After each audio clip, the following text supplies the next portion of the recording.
Bonjour à toutes et à tous, merci d'être avec nous pour ce Visio Tech Hour de mars. Aujourd'hui, Alexis va nous parler de Docker Bake.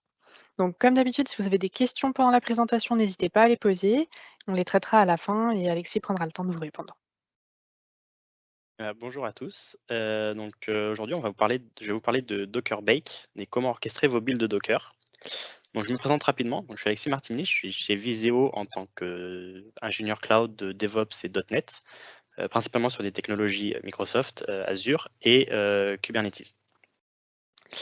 Donc aujourd'hui, je vais vous parler de Docker Bake. Je vais vous expliquer dans quel contexte j'ai dû explorer cette solution. Donc la problématique, c'était un contexte ZTNA, donc Zero Trust Network Access. Je vous présenterai les solutions qu'on nous a proposées, les solutions que je préfère, et ensuite je vous parlerai un peu plus de Docker Bake, comment ça fonctionne et comment est-ce qu'on peut résoudre ces problèmes-là avec Bake. Donc, pour vous contextualiser le problème que j'avais, c'est on nous a installé il y a quelques temps maintenant un outil de sécurité qui est Netscope, type Netscope ou Zscaler, qui permet de faire du Zero Trust sur l'infrastructure. Donc, pour simplifier, très grandement simplifier le fonctionnement, quand vous faites une requête à par exemple google.com, ça passe par les serveurs qui font la requête pour vous, qui retournent le résultat avec le certificat signé par l'autorité Netscope ou Zscaler. Et donc le fonctionnement de ces outils-là, si votre machine ne truste pas les certificats, on se retrouve avec des erreurs HTTPS qui font que ça ne marche pas. Alors quand les outils sont mis en place par les DSI, en général, les certificats sont automatiquement trustés par vos machines. Et donc, quand vous faites la requête, c'est en fait transparent pour vous, vous ne voyez pas la différence. Vous pouvez voir la différence si vous allez inspecter le certificat SSL, qui en fait n'est pas le certificat de google.com ici, mais de Netscope ou Zscaler. Donc ça marche bien sur vos navigateurs quand vous faites sur votre machine. Sauf quand vous faites un Docker build, vous vous retrouvez avec une erreur. Je prends ici l'exemple d'une application Node.js.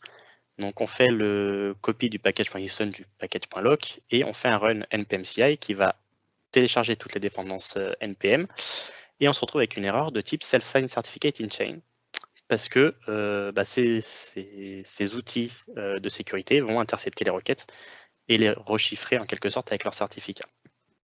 Alors, quand on a eu la première fois ce souci-là, il y en a quelques-uns qui ont trouvé une solution qui fonctionne et qui n'est pas forcément la plus jolie en termes de sécurité, c'était de faire le set strict SSL à false. Donc là, npm ne faisait plus du tout de check SSL et forcément, vous n'aviez plus de soucis. Le problème, c'est que oui, ça build de votre côté. Niveau IT et sécurité, c'est pas forcément la meilleure solution et c'est pas celle qu'on va recommander. Donc pourquoi est-ce que ça marche pas sur votre machine avec Docker? Tout simplement parce qu'en fait Docker va builder ses conteneurs de manière isolée sur les conteneurs et ne truste pas par défaut les certificats type Netscope ou Zscaler. Donc la solution, en fait, c'est de donner à votre image Docker les certificats pour qu'il puisse trust les requêtes qu'il reçoit. Et donc, en partant sur cette solution, sur cette problématique, il faut trouver la solution pour intégrer les certificats dans vos conteneurs. Alors, je vais vous présenter 4 solutions. Les 3 premières solutions que je vais vous présenter, c'est des solutions que j'ai appelées un peu simplistes, qui sont celles qu'on nous a fournies comme étant solutions de base, que je trouve pas super pratiques en termes d'expérience développeur et puis surtout en termes de copie des certificats.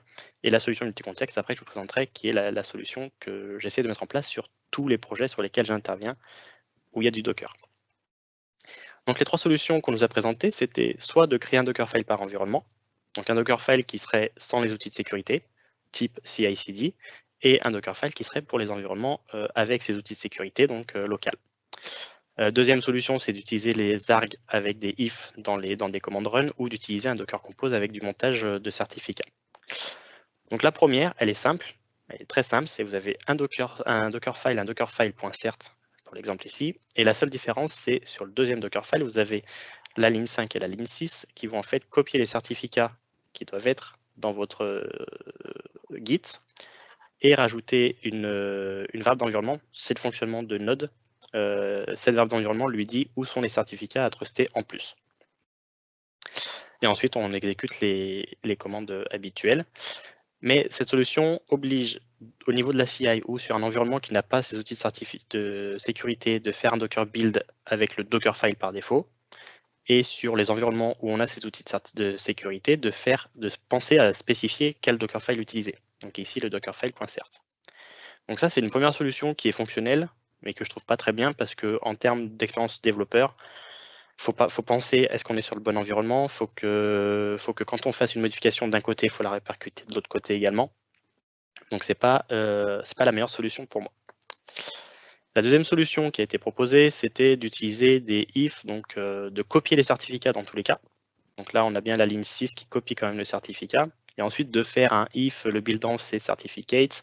Alors, on extrait le node extra, enfin, on exporte le node extra CAcert. Et ensuite, on fait le npm CI comme habituellement. Donc là, encore une fois, ça demande à penser en local à faire un build args, build on certificates pour rentrer dans cette condition. Donc encore une fois, c'est pas forcément la plus pratique, il faut s'en rappeler pour la partie locale. Et la troisième solution qui nous était présentée, c'est d'utiliser un Docker Compose. Alors du coup, on n'utilise plus Docker Build pour faire nos images, mais on utilise un Docker Compose Build en rajoutant le volume qui va monter le certificat dans le bon dossier et rajouter la variable d'environnement, notre détracé assert. Et en faisant ça, quand on fait un build, il va utiliser le build context avec le Dockerfile. Et on n'a plus besoin de faire les montages dans le Dockerfile puisqu'ils sont faits via le Compose. Alors cette solution, elle marche pour certains langages. Par exemple, le langage .NET utilise les certificats trustés par la machine. Donc, si le certificat est bien placé dans etc SSL cert en fonction de l'image de base, on aura les bons certificats. Pour Node, c'est facile puisqu'on a la verbe d'environnement. Pour Java, ça se complique un petit peu parce qu'il faut importer le certificat dans le keytool.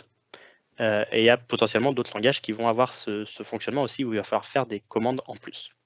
Donc ça marche pour certains, ça marche pas pour d'autres, et ça change un peu la façon de builder, il faut forcément passer par du compose. Donc c'est pas non plus la solution la plus idéale. Donc j'ai pas mal essayé de chercher une solution qui permettait de simplifier l'expérience développeur sans avoir à gérer ces trois potentiels cas d'utilisation.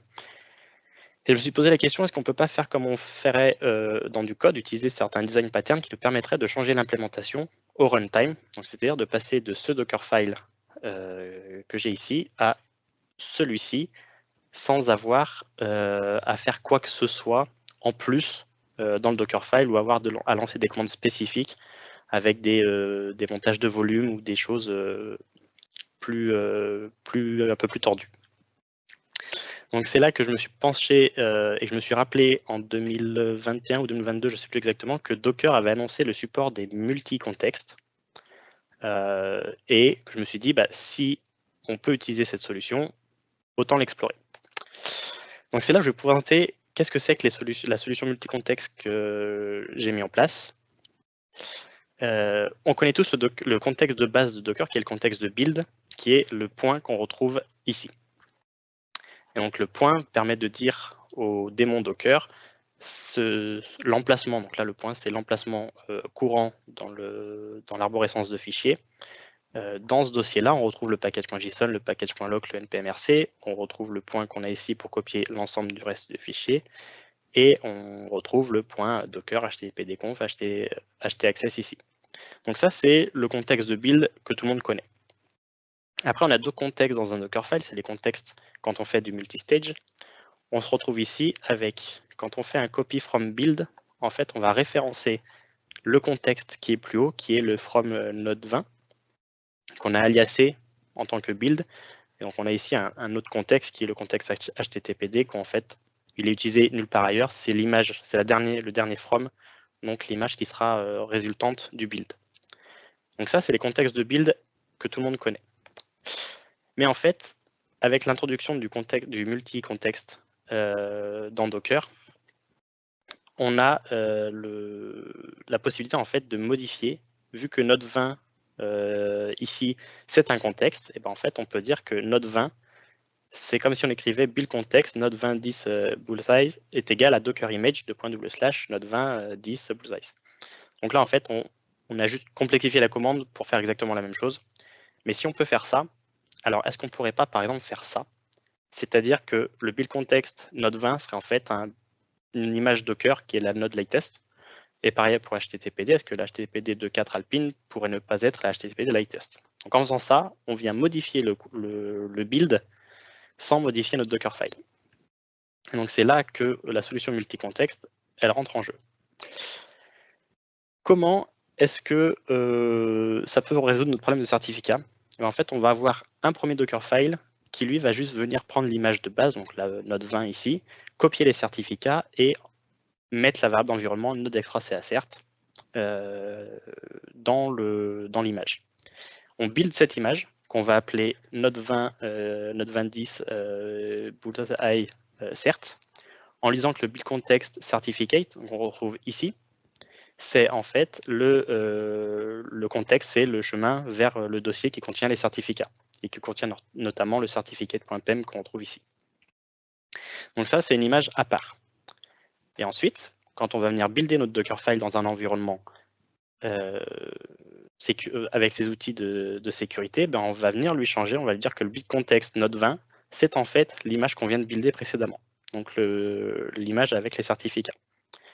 C'est la seule modif qu'on va avoir à faire. Et à ce moment-là, le run npm CI sans avoir modifié notre Dockerfile va être bon. On n'aura plus de problème de certificat, on n'aura pas de problème de sécurité lié à la désactivation du SSL. Alors, ça fait quelques commandes à faire en plus. Donc en termes d'expérience développeur, c'est pas idéal. Il faut penser à le faire, mais ça fonctionne. Et pour ceux qui se demanderaient comment ça marche avec Podman, ça marche exactement pareil. Il y a beaucoup de présentations quand Docker a annoncé le fait qu'ils deviennent payants. Il y a beaucoup de présentations qui faisaient toute leur présentation avec un Docker build et qui ensuite expliquaient que le Docker build c'est un alias vers le Podman. Avec cette solution comme ça fonctionne. C'est pas la meilleure expérience développeur qu'on peut avoir, mais dans l'idée, ça fonctionne. C'est là que rentre en fait Dockerbake en jeu pour pouvoir simplifier cette expérience développeur. Donc, comment fonctionne Dockerbake? Qu'est-ce que c'est? C'est un orchestrateur de build en mode déclaratif. Donc, on déclare dans un fichier au format HCL. Alors, il y a plusieurs possibilités, soit au format HCL, soit au format JSON, soit dans un Docker Compose. Moi, je préfère le format HCL qui je trouve est plus lisible. Le Compose, pour moi, reste pour du Compose. Donc, toute la présentation sera basée sur les formats HCL. Donc, quelques concepts sur Bake. On peut définir des variables. Donc ici, on a la variable registry, tag, build ID, commit ID, sbom et provenance, par exemple, qui sont en fait des variables qu'on va définir, qu'on va pouvoir réutiliser dans nos définitions après, et qui peuvent être changées par des variables d'environnement. C'est-à-dire que si vous lancez la commande tag 010 docker buildxbake, le tag qu'on retrouve la valeur à la ligne 7 qui est latest, en fait, sera remplacé par la valeur 010. Ça nous permet, en définissant la variable d'environnement, de changer la valeur de ces variables-là. Vous avez ensuite des fonctions. Alors vous avez certaines fonctions qui sont built-in, donc le contain, le equal, le not equal, le add, le concat, vous en avez plusieurs. Donc là on a un exemple de concat à la ligne 6 qui va, si la variable sbom, donc on a aussi les conditions ternaires, si la variable sbom est à true, alors on fait type sbom, sinon rien. Si la provenance est à true, alors on fait la provenance. On concatène tout ça, ça nous sera un tableau qui contient, si on a sbom et provenance, qui contiendra donc le type sbom, type provenance, mode max version 1. Si on n'a que l'un des deux, on aura l'un des deux, etc. Et après, vous avez des fonctions que vous pouvez définir vous-même, donc les user defined. Donc là, la fonction qui s'appelle attest est une fonction de type utilisateur qui utilise des autres fonctions et qui n'a pas de paramètres. C'est-à-dire qu'on appellera cette fonction attest parenthèse parenthèse. La deuxième fonction qu'on a ici, c'est la fonction tags qui prend, elle, un paramètre qui s'appellera name et qui fournira en résultat un tableau de noms, un tableau de string qui seront en fait les différents tags que l'on veut builder.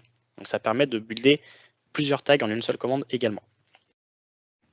Donc ces fonctions-là, après, on peut les réutiliser dans les définitions qu'on verra après. Les autres concepts, ce sont les targets et les groupes.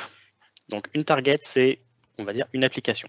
Le service A, qui se trouve dans src service A, je veux le taguer avec des tags qui sont registry / service-a, latest commit ID et build ID, et je veux générer des attestations basées sur les variables qui sont setées plus haut. Donc une target, c'est service A, service B, ça peut être, vous pouvez la nommer comme vous voulez, et vous avez les groupes qui vous permettent en fait de regrouper plusieurs targets. Par exemple ici, si je vais builder le service A et le service B en même temps, bah, je vais faire un groupe qui s'appelle comme je veux, mais j'ai mis ici l'exemple de default, parce que les groupes ou les targets qui s'appellent default, en fait, on n'a pas besoin de spécifier dans la commande docker build xbake le nom. C'est-à-dire que s'il y a un groupe qui s'appelle default, il prendra ce groupe-là à builder. S'il n'y a pas de groupe qui s'appelle default, il cherchera pour une target qui s'appelle default. S'il n'y a pas de target qui s'appelle default, il y aura une erreur en disant qu'il n'a pas trouvé la target à builder. Mais donc cette notion de groupe permet de builder en une seule commande un ensemble d'applications. Donc là aussi, quand on est sur du monorepo, avec plusieurs images à builder, on peut simplifier le développement et le build de nos applications. Comment est-ce qu'on résout le problème que je vous ai présenté au début avec Bake? C'est très simple. On a une définition donc dockerbake.html. Je ne vous ai pas dit, mais le dockerbake, enfin docker-bake.html, c'est le nom par défaut. C'est-à-dire que docker build xbake, il va chercher le dockerbake.html ou le dockerbake.json ou le dockercompose.yaml. Et s'il ne trouve aucun de ceux-là, il va venir en erreur. Et si on veut les spécifier, un fichier par exemple qu'on aurait appelé bake.html, il faudrait faire docker build xbake -f bake.html. Et donc, comment est-ce qu'on résout le problème des certificats que je vous ai présenté au début de cette présentation? En fait, on va avoir une target qu'on va ici, par exemple, Node App, qui a son contexte dans source, qui a les tags Node App, et on veut l'attestation SBOM et provenance. Donc là, pour ça, c'est comme si on avait qu'une seule target. Et pour la target avec les certificats, en fait, on va hériter de toutes les propriétés de Node App. Donc, on n'a pas besoin de réécrire tout ce qui est contexte, tag, attestation. Et on va venir changer les contextes de build, mais pas le contexte principal. On va venir rajouter des contextes de build en disant, alors là, je l'ai variabilisé pour éviter d'avoir à le recopier à plusieurs endroits, mais le build source image, qui est en fait le node 20 ici, je lui dis qu'en fait, c'est le résultat du build de la target underscore cert, qui est à la ligne 7, qui, elle, définit le Dockerfile inline, comme celui que je vous ai présenté tout à l'heure, donc le from la source as certificat, on copie les certificats, et on exporte la verbe d'environnement. Et ici, on lui dit from certificate, et on peut bien lui spécifier que le contexte certificate, en fait, c'est le chemin vers les certificats. Et donc, en faisant ça, on peut, en faisant un docker build xbake node app, puisqu'on n'a pas appelé la target default, builder notre application sur un environnement qui n'est pas avec ces outils-là, et un docker build xbake node app certs pour builder avec un environnement sécurisé via ces outils. Donc avec ça, on peut builder nos applications avec à peu près la même commande sans rien avoir à faire de plus. On n'a pas besoin de plusieurs étapes. L'inconvénient, c'est que cette fois, avec Podman, ça ne marchera pas. De manière plus générale, comment Bake fonctionne, comment est-ce qu'on peut l'utiliser de manière plus générale? Je vous ai parlé tout à l'heure de la gestion des monorepos. Donc, prenons un exemple avec une application qui soit composée de 4 applications. L'application 2 dépend de libapp2. Donc, pour builder l'application 1, soit on va dans le dossier application 1, on fait un docker build avec le tag app1 latest, le contexte de build. Soit on va à la racine du repo Git et on fait un docker build et on donne le contexte de build comme étant le / application 1. Donc, 2 façons de le faire qui sont équivalentes. Pour faire l'application 3, pareil, l'application 4, pareil. Et pour l'application 2, là, en fait, il faut qu'on se mette au niveau du repo Git à la racine pour que le contexte de build ait accès à la fois au repo application 2 et à la fois au dossier libapp2. Donc là, on ferait un docker build avec le dockerfile qui se trouve dans application 2 dockerfile et le contexte de build qui est le repo Git au global. Comment est-ce qu'avec Bake, on va faire ça? En fait, on va avoir plusieurs targets, application 1, application 2, 3 et 4, qui vont chacune définir donc, le contexte de build pour l'application 1, SRC1, pour l'application 3 et l'application 4, SRC, application 3 et 4. Et pour l'application 2, le contexte, ça serait SRC. Le Dockerfile se trouve dans application 2 Dockerfile. Le tag d'application 2 et attest. Alors, on aurait pu faire différemment, c'est-à-dire qu'on aurait pu définir un contexte qui donnerait le contexte pour la lib utilisée par l'application 2. Mais prenons l'exemple ici pour différencier un peu. Et si je veux builder l'ensemble de mes applications, j'utilise le groupe default qui va target application 1, 2, 3 et 4. Et du coup, si je fais un docker build xbake ou docker build xbake default, il buildera les applications 1, 2, 3 et 4 en même temps, en parallèle. Si je veux builder ces mêmes applications dans un environnement qui nécessite les certificats, j'ai créé un groupe qui s'appelle withcerts, qui contient les targets applications 1, 2, 3 et 4 suffixés de certs, qui sont en fait les applications 1 qui héritent de l'application 1 avec un contexte de build image certs, et le contexte de build image certs ici, enfin les contextes, c'est que le node 20 qu'on utilise, en fait, c'est le target certs qui a le Dockerfile qui se trouve dans certs Dockerfile, par exemple, avec le chemin vers les certificats. Et donc, en faisant ça, je peux builder toutes mes applications dans un environnement sécurisé par ces outils-là. Si je veux que l'application 1, je vais faire un build xbake application 1. Et si je veux que l'application 2 dans un environnement sécurisé, application 2 certs. Et en faisant ça, les développeurs, en fait, n'ont juste à savoir quel target ils veulent builder et ils n'ont rien d'autre à faire. Ils n'ont plus à se soucier du est-ce que je suis dans un environnement de CI, est-ce que je suis dans un environnement sécurisé, est-ce que je suis dans un environnement non sécurisé. Donc ça permet de courir à pas mal de choses. Un autre cas d'usage qui peut être, c'est dans les applications, quand on développe des applications, potentiellement dans les entreprises qui font appel à des boîtes de prestations, où chaque prestataire va avoir potentiellement un outil différent, avec des certificats différents. Ça nous est déjà arrivé donc, sur des projets de travailler avec du Netscope, du Zscaler ou d'autres, avec des certificats qui ne sont pas les mêmes. Donc on doit embarquer les certificats dans le Git. Si en plus on a plusieurs prestataires qui utilisent le même outil mais avec des certificats différents, on se retrouve avec une gestion des certificats dans le Git qui est assez complexe. Avec ces solutions-là, on a juste besoin de spécifier, on va dire, quel est l'outil utilisé pour savoir quel certificat mettre en place. Et en fait, on va définir des targets spécifiques pour chaque utilisateur, pour chaque développeur. Comment ça marche dans de la CI? Parce que là, je vous ai parlé de tout ce quand on est en local. Donc, je vais prendre un peu le chemin à l'envers. Quand on fait un Docker build xbake, on peut lui demander de générer un fichier de metadata. Donc ici, le metadata.json que j'ai volontairement raccourci parce que dans les provenances, les descriptors et compagnie, on a tout ce qui est référence de build, les images qui sont utilisées en couche intermédiaire, tout ça. Mais ce qui est le plus important ici, c'est le container image.digest et le image name. Donc par exemple, pour l'application 1, ici, on a le container image digest qui est un SHA-256 qui va nous permettre potentiellement d'utiliser ce digest-là comme étant le tag à utiliser pour déployer cette application.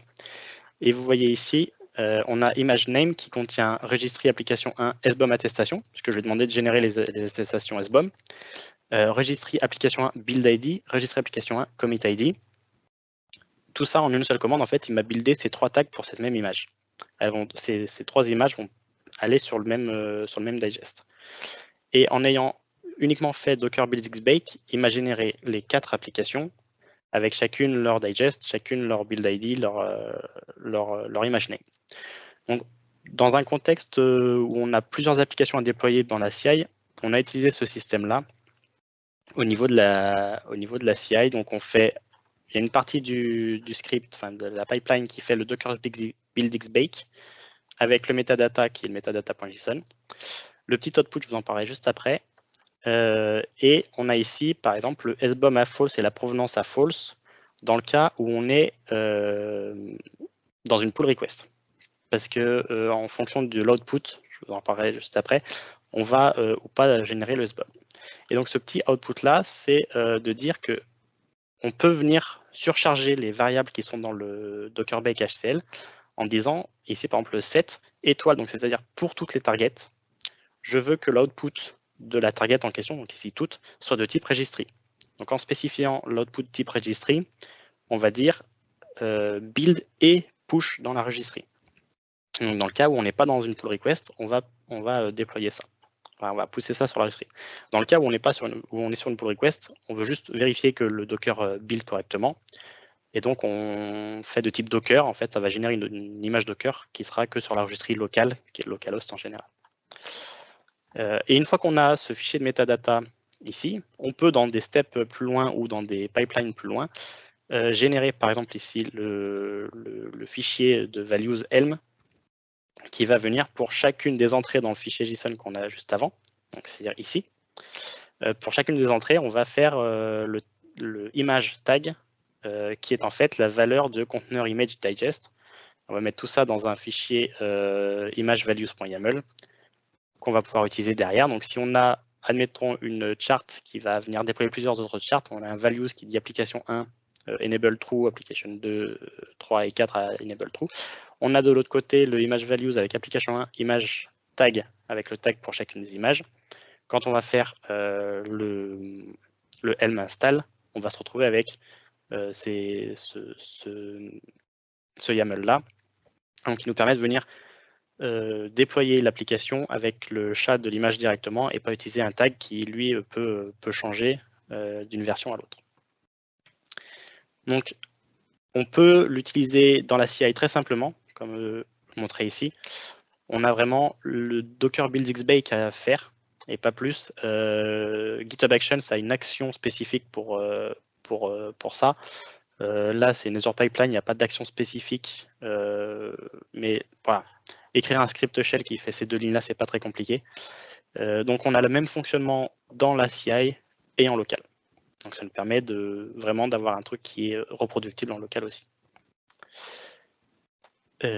Pour conclure sur Bake, ça vous permet d'orchestrer les builds Docker. Alors, Bake, c'est une fonctionnalité de BuildX de Docker. Ça s'écrit en HCL ou en Docker Compose ou en JSON, donc c'est très simple à écrire. La syntaxe HCL est quand même beaucoup plus simple à lire, je trouve. Ça vous évite les nœuds au cerveau. Pas besoin de se rappeler de faut que j'aille dans quel dossier pour pouvoir builder cette application, et si je veux builder cette application, elle a quoi comme dépendance. Voilà, il n'y a plus besoin de se faire de nœuds au cerveau. BuildXBake il fait le travail pour vous. C'est modulable. On peut faire référence à des images Docker, on peut faire référence à des targets, on peut faire référence à des repos Git, on peut faire référence à des dossiers en local. Voilà. On peut faire pas mal de choses qui simplifient la vie des développeurs. Et ça accélère les builds parce que Bake bénéficie avec du moteur BuildX, avec la parallélisation, l'optimisation. Il est capable de récupérer des contextes et de ne pas transférer le contexte au démon à chaque fois. Donc tout ça est utile pour accélérer les builds en local, mais aussi dans les chaînes de CI. Vous avez plein d'options sur tout ce qui est cache, sur tout ce qui est attestation. On a à peu près les mêmes options que si on les faisait avec le Docker build, BuildX build, sauf que là, en fait, on va le déclarer en mode déclaratif et pas en mode impératif.